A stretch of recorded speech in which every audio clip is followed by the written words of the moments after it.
رات کے آسمان میں چاند کے بعد سب سے چمکدار چیز کیا ہے؟ کیا کبھی سوچا ہے آپ نے اس بارے میں؟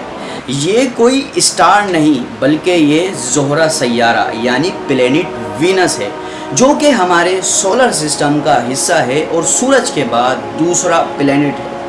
اس سیارے کی خاص بات یہ ہے کہ اسے ہماری زمین سے بآسانی جاگتی آنکھوں سے دیکھا جا سکتا ہے، اور اس کی روشنی طلوع آفتاب سے پہلے اور غروب آفتاب کے بعد زیادہ بڑھ جاتی ہے۔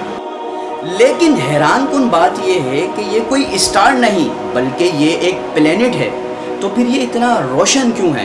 اس کی مسٹری بھی کچھ چاند کی طرح ہے۔ جس طرح آپ جانتے ہیں کہ چاند کی اپنی روشنی نہیں بلکہ وہ سورج سے روشنی لے کر ہماری زمین کو روشن کرتا ہے، اسی طرح اس سیارے کی بھی اپنی روشنی نہیں، یہ بھی سورج سے روشنی لے کر روشن ہوتا ہے۔ بہت سے سائنٹسٹوں کا یہ ماننا تھا کہ یہاں پر بھی انسانیت کو آباد کیا جا سکتا ہے، کیونکہ جس طرح ہماری زمین سورج کے گرد راؤنڈ لگا رہی ہے، اسی طرح یہ پلینٹ وینس بھی سورج کے گرد راؤنڈ لگا رہا ہے۔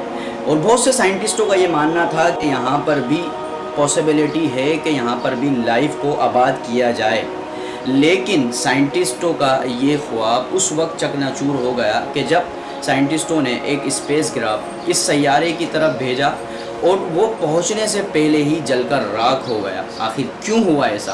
کیونکہ پلینٹ وینس سورج سے بہت زیادہ قریب ہے، اسی لیے یہ بہت زیادہ گرم ہوتا ہے۔ یہ اتنا گرم ہو جاتا ہے کہ یہ پورا ریڈ ہونے لگتا ہے، اسی لیے بہت سے سائنٹسٹ اسے ریڈ پلینٹ بھی کہتے ہیں۔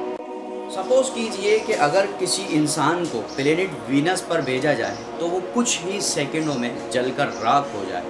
اچھا، اس پلینٹ کے سائز کی بات کی جائے تو اس کا سائز بالکل ہماری زمین کے جتنا ہی ہے۔ تو پھر ہم اللہ کا شکر ادا کیوں نہ کریں کہ اس نے ہماری لائف کے لیے اتنی پرسکون جگہ پلینٹ ارتھ یعنی زمین کا انتخاب کیا کہ جہاں پر ہمارے پاس تمام آسائشیں موجود ہیں۔ بے شک وہ خالق کائنات، تمام جہانوں کا مالک